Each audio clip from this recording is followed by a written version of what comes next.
किसी की नहीं सुनेगा ईरान और न सुन रहा है। रिपोर्ट यह है कि ईरान ने आधिकारिक तौर से तुर्की, इजिप्ट और मीडिएशन करवाने वाले देशों को डायरेक्ट कह दिया है कि हमें बात ही नहीं करनी, हमें आपके मीडिएशन की जरूरत नहीं है और हमें अमेरिका का अब कोई मैसेज नहीं आना चाहिए। अरे बाप रे, ऐसा लग रहा है कि सुपर पावर है ईरान। देखिए, जजमेंट पास नहीं कर रहा हूं, टोन तो ईरान की यही है कि सुपर पावर ईरान है भाई। और जहां पूरी दुनिया में ईरान की एम्बेसियां हैं, सब ऐसे मजे ले रही हैं। जिनको लगता था यार रजा भाई तुम इतने सीरियस मैटर में मजाक करते हो, सीरियस खबर सुना के चला जाया करो। अबे भैया, रजाग्राफी तो ईरान को भी पसंद है। मेरा अंदाज ईरानियों ने भी अपना लिया है। एम्बेसी कहाँ की है देख लो, ये एम्बेसी है जिम्बाब्वे की। डोनाल्ड ट्रंप ने जो ट्वीट किया था और धमकी दी थी कि अगर हमारी बात नहीं मानी तो हम ईरान में सब कुछ उड़ा देंगे, और गाली गलौज करी थी और कहा था जोर देकर कि ईरान तुरंत स्ट्रेट ऑफ हॉर्मुज खोल दे। उस पर जिम्बाब्वे ने ट्वीट किया और और कहा कि वी लॉस्ट द कीज। मतलब जिम्बाब्वे ने कहा कि भाई साहब, स्ट्रेट ऑफ हॉर्मुज की चाबी हमसे खो गई है। साउथ अफ्रीका ने रिट्वीट करके कह दिया कि खामोश, चाबी जो है फ्लावर पॉट यानी गुलदस्ते के नीचे है। फिर आंख मारी है, कहा है कि जस्ट ओपन फॉर फ्रेंड्स, यानी चाबी गुलदस्ते के नीचे चुपके से रखी है और रास्ता खुला हुआ है और उस चाबी का इस्तेमाल सिर्फ दोस्त कर सकते हैं। लेकिन मेरे भाई, जहां पूरी दुनिया में ईरान की एम्बेसी बजा रही है रजाग्राफी की तरह सबको, और खासकर अमेरिका, इजराइल को, मेरे दोस्तों उसमें पूरा नंबर गया है हैदराबाद में ईरानी कॉन्सुलेट को। भाई 10 के 10 नंबर दे रहा हूं इसे। क्या ही मीम बना दिया भाई। ये देखिए, हैदराबाद की ईरानियन कॉन्सुलेट ने लिखा, पहले एक फोटो शेयर किया जिसमें डोनाल्ड ट्रंप और उसकी फौज नमाज पढ़ रही है और कहा कि देयर इज ऑयल इन जन्ना, यूएस मिलिट्री। समझ लो, यानी अगर ऐलान कर दिया जाए कि जन्नत में तेल मिलेगा तो अमेरिका की फौज और डोनाल्ड ट्रंप नमाजी बन जाएंगे। ये देखिए आर्मेनिया की एम्बेसी ने क्या खेला है। आर्मेनिया की एम्बेसी ने अमेरिका के जहाजों का मलबा तस्वीर में शेयर किया है और दिखाया है कि पीछे, उसी मलबे के पीछे डोनाल्ड ट्रंप भाषण दे रहा है। सब कुछ जला हुआ है, खाक में है, और ट्वीट भी कर रहा है वी वॉन, यानी हालत पतली है, बुरा हाल है, डोनाल्ड ट्रंप का बेड़ा गर्क है, लेकिन बुरी हालत में बस वो रट्टा लगा रहा है कि मैं जीत गया हूं। इसी तरह से जैतूना बे की एम्बेसी ने ये एक जीआईएफ शेयर किया है कि revolutionary guard on missile platform after Trump's threat, यानी डोनाल्ड ट्रंप की धमकी के बाद आईआरजीसी अपने मिसाइल बेस में मिसाइल सेट कर रही है। सारी दुनिया को पता है कि डोनाल्ड ट्रंप गलत जगह फंस गया है। तेहरान टाइम्स ने एक फोटो जारी किया है जिसमें ईरान का पूरा मैप डोनाल्ड ट्रंप के लिए खाई बना हुआ है, यानी डोनाल्ड ट्रंप ईरान नाम की एक खाई में गिरता ही जा रहा है और ऊपर लिखा है वेलकम टू ईरान। हालत पतली है। अब दोनों बुड्ढे आपस में खेल रहे हैं। मुबारकबाद मुबारकबाद। पहले सुनिए, याद रखिए मैंने क्या कहा था। डोनाल्ड ट्रंप ने कहा कि इजराइल ने हमारी मदद नहीं की थी, बहुत जरा सी मदद की थी, जो हमने ऑपरेशन किया ईरान के अंदर घुसकर, जो कि सबसे बड़ा ऑपरेशन था। उसके बाद ये देखिए, इजराइल के प्रधानमंत्री नेतन्याहू ने खुद ट्वीट करके लिखा और बताया कि मैंने मुबारकबाद पेश की है, यानी एक दूसरे को अब ये तारीफें करेंगे, एक दूसरे को कहेंगे भैया तुम हीरो हो, वो कहेगा तुम हीरो हो, बस यही चलेगा। अब हालत ऐसी हो गई है कि जो इजराइल कभी पलट कर धमकी नहीं देता था, वो सीधा वार करता था। हालत ऐसी हो गई है कि इजराइल के डिफेंस मिनिस्टर ने वीडियो बनाई है और उसमें कहा है कि हमने ईरान के पेट्रोकेमिकल प्लांट पर हमला किया है, जिस प्लांट से वो हर साल $18 बिलियन कमाता था और उस पैसे से IRGC को सपोर्ट किया जाता था। हमने ईरान की मिसाइल और ड्रोन फैसिलिटी को तबाह किया है।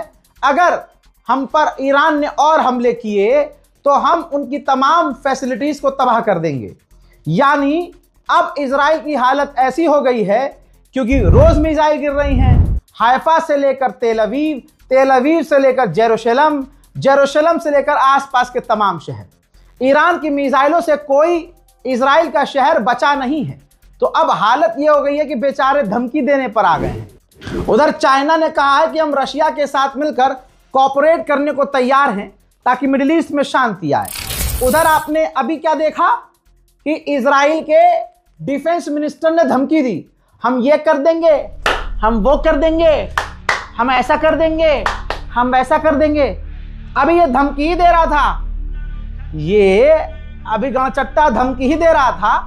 ईरान ने कहा ले बेटा गोप गोप, ले बेटा फादरलैंड, दनादन दनादन दनादन दनादन दनादन दनादन इजराइल पर मिसाइल। देखिए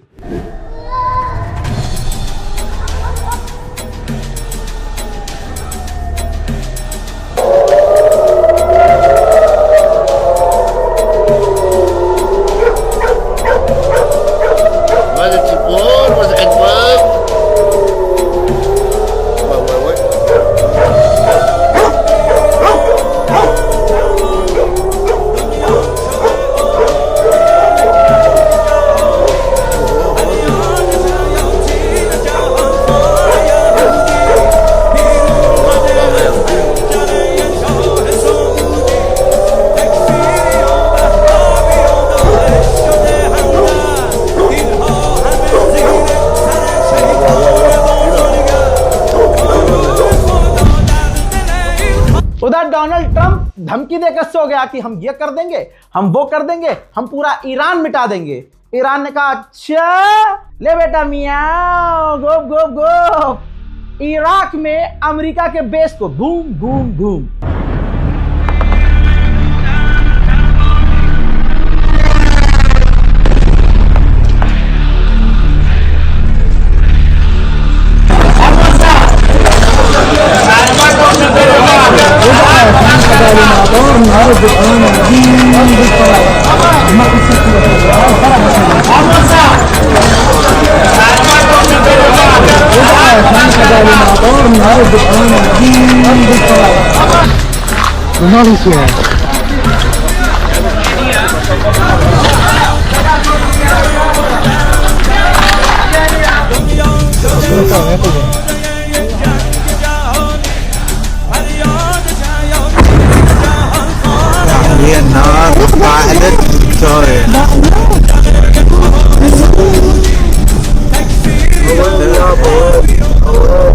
ईरान के फॉरेन मिनिस्टर के प्रवक्ता ने धमकी जो दी है, इसे कहते हैं धमकी देना। इंसानियत के दायरे में रहकर और बहुत तमीज से ईरानी विदेश मंत्रालय के प्रवक्ता के द्वारा धमकी यह दी गई कि अगर हमारे किसी फैसिलिटी पर अब दोबारा हमला हुआ तो पूरे खत्ते में, पूरे इलाके में, पूरे गल्फ में अमेरिका से जुड़ी हुई कोई भी कंपनी होगी, हम उसे उड़ा देंगे। हम ये जानबूझकर नहीं कर रहे हैं, हम ये मजबूरी में कर रहे हैं।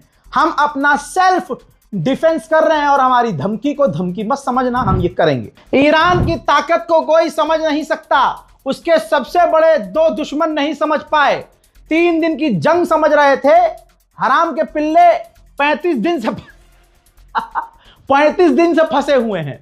अभी कल ही ये रिपोर्ट मैंने पढ़ी थी और आपको बताई थी, जिसमें इजराइल ने कहा था कि ईरान के पास 2500 मिसाइलें बची हैं, सिर्फ और सिर्फ 2500। और अगले 12 घंटे के अंदर इजराइल के ही अखबार में इजराइल का बयान छपा ऑफिशियल का कि हमें नहीं पता कि ईरान के पास कितनी मिसाइलें हैं, हमें नहीं पता कि ईरान के पास कितने हथियार हैं। अल्लाह की कसम, अल्लाह की कसम, ये ताकत ईरान के पास कहां से आई है, ये कौन सी ताकत है ईरान के पास, मुझे नहीं पता, लेकिन मजा बहुत आ रहा है।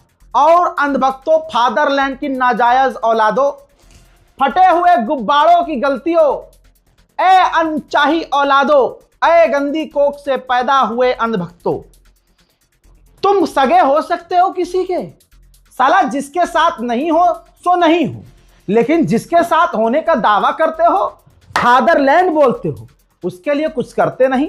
अरे अगली फ्लाइट इजराइल की पकड़ो और इजराइल की सेना में भर्ती हो। क्या इजराइल पिछवाड़े में डंडा करके मुझसे बाहर कर देगा? इजराइल नहीं रखे, क्योंकि वो भी तुम्हारी औकात जानता है। सबसे बड़ी धमकी तो ईरान की ये हो गई, ईरान ने कहा कि अगर अमेरिका इजराइल जंग को और आगे बढ़ाते हैं तो स्ट्रेट ऑफ हॉर्मुज तो भूल जाइए, जो शिपिंग के दूसरे रास्ते हैं वो भी खतरे में पड़ जाएंगे। मेरे दोस्तों, ईरान ने यह सबूत जारी किया है कि हमने अमेरिका के लूकस एडवांस ड्रोन को मार गिराया है। अब तक हमने 163 से 165 अमेरिका और इजराइल के ड्रोन्स को मार गिराया है। उधर ईरान के नेवी कमांडर ने कहा है कि अब स्ट्रेट ऑफ हॉर्मुज पहले जैसा कभी नहीं रहेगा, खासकर अमेरिका और इजराइल के लिए, और इसकी तैयारी हम पहले कर चुके हैं। तवज्जो चाहूंगा, अभी 3-4 दिन पहले आपको यह खबर कंफर्म हुई कि इजराइल ने ईरान के नेवी चीफ को कत्ल कर दिया। मुझे बताओ कोई खतरा कम हुआ ईरान से? मुझे बताओ तुमने ईरान के टॉप के लीडर को असैसिनेट किया। मुझे बताओ ईरान की रिजीम, ईरान की गवर्नमेंट गिर गई। अरे सुअर की नस्लों, कोई तो मुझे बताओ कि ये जो नेवी तुमने मार दिया था ऑफिसर, अब ये दूसरा ऑफिसर जो आया है उसने तो और बड़ी धमकी दे दी। बताओ, तुमने ईरान के टॉप से टॉप, मानते हैं तुम्हारी टॉप से टॉप लीडर मार दिया। तुमने supreme leader Ayatollah Syed Ali खामनाई को शहीद कर दिया। तुमने लगभग तमाम टॉप ऑफिसर्स को कत्ल किया। लेकिन मुझे बताओ, ईरान टस से मस हुआ, क्योंकि बुनियाद जिसकी करबला हो, यजीद उसका कुछ नहीं बिगाड़ सकता। ईरान ने लगातार इजराइल पर कई सारे ड्रोन लॉन्च किए थे। देखिए,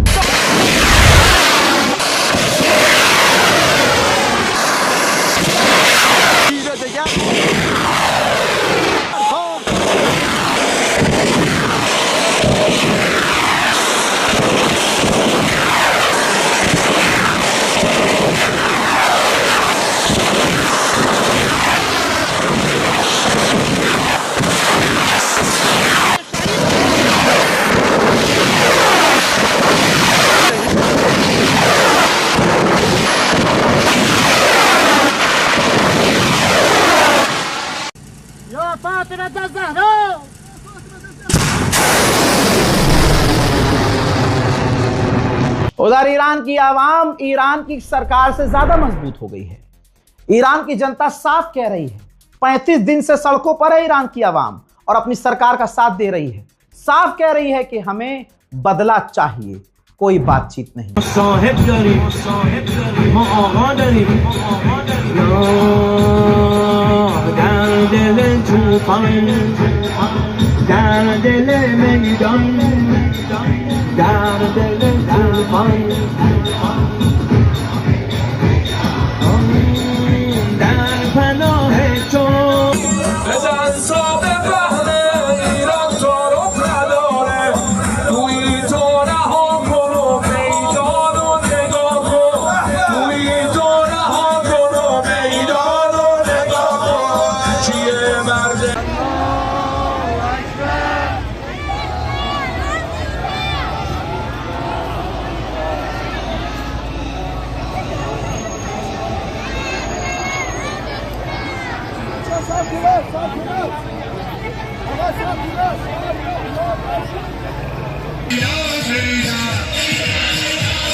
अब अमेरिका के खुद के 2 सेनेटर्स ने कहा है कि ईरान पर बौखला गया है डोनाल्ड ट्रंप, वहां के सिविलियंस को मारने की धमकी दे रहा है ट्रंप, ये इंटरनेशनल लॉ का उल्लंघन कर रहा है ट्रंप और अमेरिका की इमेज खराब कर रहा है ट्रंप। अब IAEA के चीफ ने एक पॉडकास्ट में कहा, ईरान के पास जितना यूरेनियम है या फिर यूरेनियम का पार्ट भी है, तो उससे बहुत सारे परमाणु वॉरहेड बनाए जा सकते हैं। ईरान में बहुत सारा यूरेनियम है, सबसे ज्यादा इस्फहान में है और दूसरे जगहों पर भी है, और नई जगह जो उसने अपनी परमाणु फैसिलिटीज बनाई हैं उसकी तो जानकारियां ही हमारे पास नहीं है। उधर जॉर्डन ने कहा है कि हमने ईरान की बहुत सारी मिसाइलों और ड्रोन्स को रोका है। अब तक सबसे ज्यादा शिप्स को, सबसे ज्यादा समुद्री जहाज को इन 35 दिनों में ईरान ने पहली बार निकलने दिया है। सबसे ज्यादा 15 जहाज पिछले 12 घंटे में स्ट्रेट ऑफ हॉर्मुज से निकल चुके हैं। और हाँ, बिना बातचीत किए नहीं, कभी हल्के में अरे मोदी जी ने कर दिया काम, अरे मोदी जी ने, अरे रुक जा गोबर चट्टे। ईरान से तमाम जहाजों ने बात की। उन देशों के विदेश मंत्री और देशों के प्रधानमंत्री, राष्ट्रपतियों ने फोन पर बात की, परमिशन मांगी। कुछ जहाजों ने चाइनीज करेंसी में पैसा दिया, कुछ को ईरान ने खुद से जाने दिया। मेरे दोस्तों, ईरान में ये मौजज़ा ही तो हो रहा है। मैं एक मौजज़ा बता रहा हूं। अमेरिका का ये सबसे खतरनाक ऑपरेशन था कि ईरान की सरजमीन पर उतरना है, तो अपने 4 से 5 और 6 जहाज, जिसमें 4 हेलीकॉप्टर और 2 जहाज और 2-3 ड्रोन शामिल थे, पहले खेप में ये गए। अब धुक धुक हो रही थी अमेरिकी फौजियों को। उधर से जो मैसेज आ रहा था, इनको लग रहा था कि ईरान का ये जाल है, कि ईरान हमें बुलाएगा कि हाँ हम ही आपके पायलट हैं, या कोई मैसेज देगा और हम वहां पहुंचेंगे तो ईरान हमें मार देगा। तो इनकी आंतें इनके मुंह में आई हुई थी। हालांकि बोलना मैं कुछ और चाह रहा था कि इनके मुंह में क्या आया हुआ था, लेकिन फिर भी महिलाएं देख रही हैं, तो इनकी आंतें डर के मारे इनके मुंह में थी।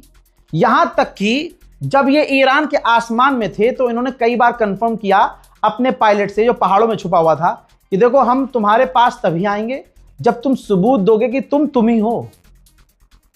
इसके बाद वो तमाम जहाज लैंड करवाए गए, खासकर वो 4 जहाज, हेलीकॉप्टर और 2 जहाज लैंड करवाए गए। अब जो वो लैंड हुए तो ईरान की सरजमीन पता नहीं कैसी है, वो जहाज फंस गए। कैसे फंसे? गड्ढे में नहीं, सारे के सारे जहाजों में मैकेनिकल फेल्यूर हो गया, यानी जहाज में तकनीकी खराबी आ गई। 1 नहीं, 2 नहीं, 3 नहीं, 4 नहीं, कई सारे जहाज जो उतरे सब में टेक्निकल प्रॉब्लम आ गई। अब आप कहेंगे रजा भाई आप तो इसमें मौजज़ा घुसा रहे हो। नहीं मेरी जान, मेरे बब्बू, ये देखो ये वाली रिपोर्ट है। इस रिपोर्ट में लिखा हुआ है कि टेक्निकल मैकेनिकल एरर आ गया जहाजों में, जिसके बाद तुरंत जहाज दूसरे मंगाए गए। दूसरे जहाज आए, सबको उस जहाज में शिफ्ट किया गया, उन जहाजों को ब्लास्ट करके उड़ाया गया, फाड़ दिया गया और फिर इनको वहां से भागना पड़ा। तो आज भी ये किसी के पास जवाब नहीं होगा कि उन जहाजों में टेक्निकल मैकेनिकल प्रॉब्लम ईरान की जमीन पर उतरते ही कैसे आई। लीजिए, क्रूड ऑयल $115 पर बैरल हो गया है। ईरान कुछ छुपाता थोड़ी है। ये देखिए, ईरान ने तस्वीर भी जारी कर दी कि बासिज फौज के 8 हमारे जवान इजराइल और अमेरिका के हमले में तेहरान में मारे गए हैं। ईरान में तेहरान में शारिफ यूनिवर्सिटी नाम की एक संस्था है, कॉलेज है, यूनिवर्सिटी है। अमेरिका इजराइल ने उसे भी निशाना बनाया है। इसी तरह से अमेरिका इजराइल ने रेसिडेंटल इलाके कुम पर हमला किया, जिसमें 5 ईरानी आम लोगों की मौत हो गई। पूरी रात ईरान पर ताबड़तोड़ और बड़े हमले किए गए। देखिए,